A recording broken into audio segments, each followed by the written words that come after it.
अगर 1 लाख वैकेंसी निकलती थी, 1 लाख नौकरियां सरकार के द्वारा दी जाती थी, तो लगभग 50,000 सवर्ण के बच्चे भी नौकरी प्राप्त करते थे।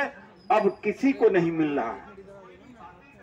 आज वो हमारे साथ में भी है, जो कि अलग अलग यूनियन, अलग अलग सामाजिक संगठन सबके सब निजीकरण का विरोध कर रहे हैं और बड़े बड़े दल भी कर रहे हैं, चाहे कांग्रेस हो, समाजवादी पार्टी हो। हाँ, एक पार्टी नहीं कर रही, वो है बहुजन समाज पार्टी नहीं कर रही। और मुझे लगता है जो बहुजन समाज बनाने चले थे, उन्होंने समाज को जातिवादी बना दिया और समाज टुकड़ों टुकड़ों में बंट गया। और उसका ही परिणाम आज है कि किस तरह से मनवादी शक्तियां देश के अंदर हावी हो गई। हाल में जो चुनाव हुए उत्तर प्रदेश में, जिसको मानवर काशीराम जी ने बनाया था, क्या उस पार्टी को एक ही सीट मिलती अगर वो पार्टी मनवादी पार्टी को अपना वोट ट्रांसफर न किया होता? क्या इसी दिन के लिए बहुजन समाज, दलित समाज, कर्मचारी, अधिकारी अपने वेतन की कटौती करके,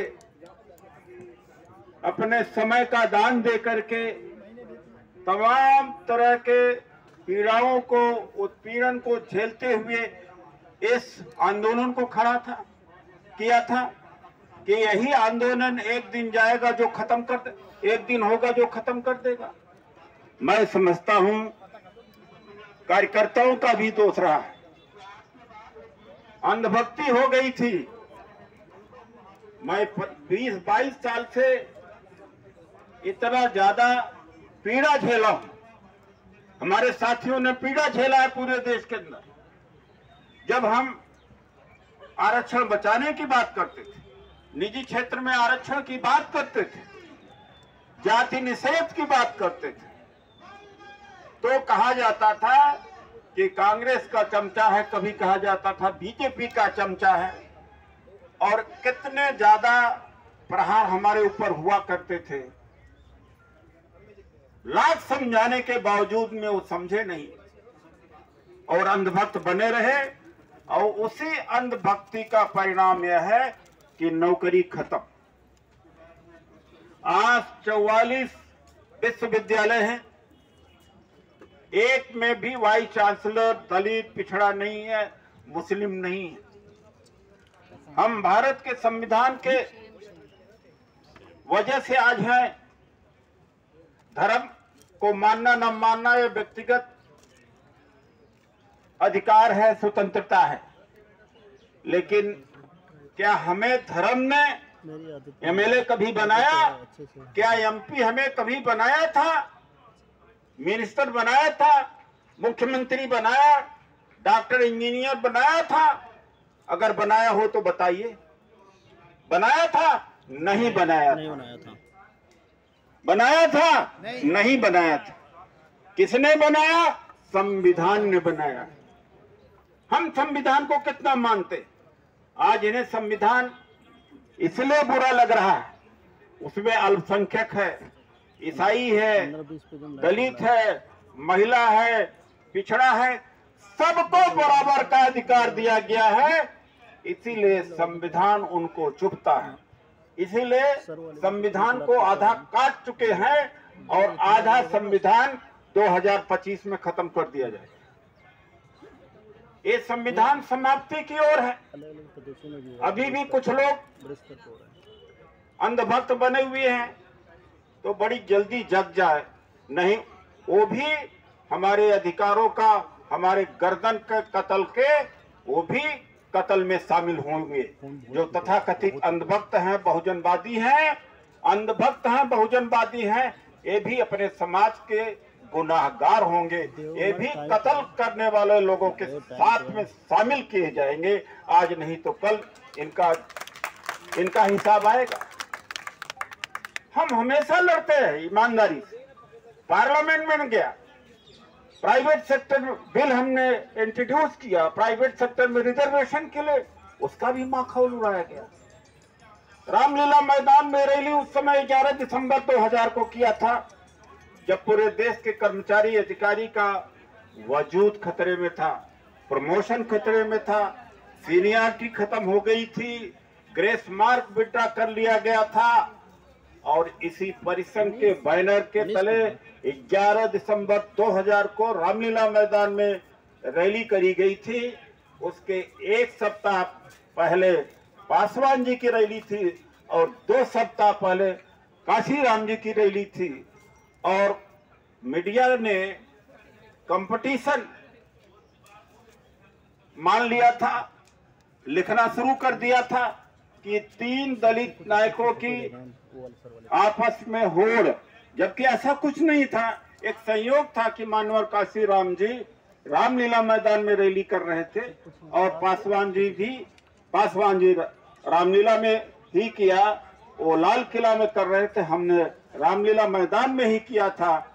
और उस रैली को के ऊपर पूरी मीडिया की नजर थी। और 11 दिसंबर 2000 की रैली काशीराम जी से भी और पासवान जी से भी बड़ी रैली हो गई थी और मीडिया ने इसको लिखा। क्योंकि हमारी तो ऐसी बात नहीं थी कि मीडिया में अप्रोच रहा हो, लेकिन मीडिया ने कहा था परिसंघ की रैली सबसे ज्यादा दमदार रही। वो भी अभी वो प्रमाण अभी हैं हमारे पास। अधिकारों को लेके आते थे, हम मैदान में उतरते थे अधिकारों को लेकर के। ये नहीं कि सत्ता प्राप्त की रैली, ये नहीं कि थूथू रैली, स्वाभिमान रैली, ये भावुक चीजें। अभी भी हमारे लोगों के बीच में कुछ लोग हैं जो नीला पट्टा बांध करके कहीं अत्याचार होता है पहुंच जाते हैं और हो करने लगते। मीडिया भी उनको उछालती है, पहुंच जाए कोई बात नहीं है, जाना भी चाहिए, लेकिन ऐसे लोगों को शक्ति देने का, समर्थन देने का मतलब वही होगा जिस तरह से बहुजन समाज पार्टी को हमने समर्थन दिया था। कोई विजन नहीं है, कोई दृष्टिकोण नहीं है, हु करके पहुंच गए। कोई राजस्थान पहुंच गया, कोई इन शक्तियों को फिर से मत उभरने दीजिए। बाबा साहब डॉक्टर अम्बेडकर के रास्ता पर चलने वाली शक्तियों को उभरने दीजिए। हमें हंगामा नहीं चाहिए, हमें चाहिए कि मकसद बदलना चाहिए। वो लोग क्यों नहीं आरक्षण के ऊपर क्यों नहीं जंतर मंतर पर आते हैं, वो क्यों नहीं निजीकरण के खिलाफ में आते हैं, वो क्यों नहीं वाइस चांसलर नहीं है हमारे, उसकी मांग को लेके आते हैं, वो क्यों नहीं आते हैं इस बात को लेकर के कि जब मुख्यमंत्री एक दलित मुख्यमंत्री बनाया गया पंजाब में, उसका समर्थन करना, उसका अभिनंदन वो क्यों नहीं करते हैं। ऐसे लोगों से भी सावधान। ये पॉपुलिज्म पूरे देश के लिए खतरनाक है, ये पूरे देश के लिए पॉपुलिज्म खतरनाक, केवल दलित समाज के लिए ही नहीं।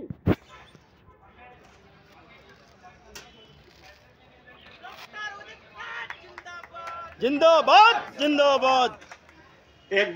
एक कहावत के साथ मैं अपनी बात को समाप्त करूंगा। जंगल का शेर दहाड़ता है, जब सर्कस मास्टर उसको पकड़ के ले आकर के पिंजड़े में बंद कर देता है और भूखा रखता है 10 दिन 15 दिन, उसके बाद में जब रिंग मास्टर उसको मांस का टुकड़ा फेंकता है, वही शेर धीरे धीरे दुम हिलाने लगता है, वो पालतू हो जाता है।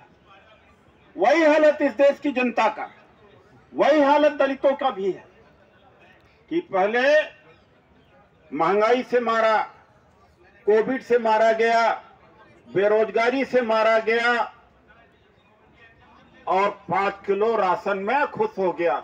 जिस तरह से एक जंगली से पालतू हुआ, उसी तरीके से इस देश की जनता सब कुछ छीन लेने के बाद 5 किलो राशन से खुश हो। आज कहते दिल्ली में क्या हुआ, एक वाल्मीकि समाज, खास तौर से दलित समाज, किसको वोट दिया था। मैं आम आदमी पार्टी के बारे में कहना चाहता हूं, इन्होंने 8 मेंबर ऑफ पार्लियामेंट बनाए हैं, 3 दिल्ली से बनाए हैं, 5 पंजाब से बनाए हैं। 8 में से क्या एक भी दलित को राज्यसभा का सीट दिया है इन्होंने? नहीं दिया, नहीं दिया। डॉक्टर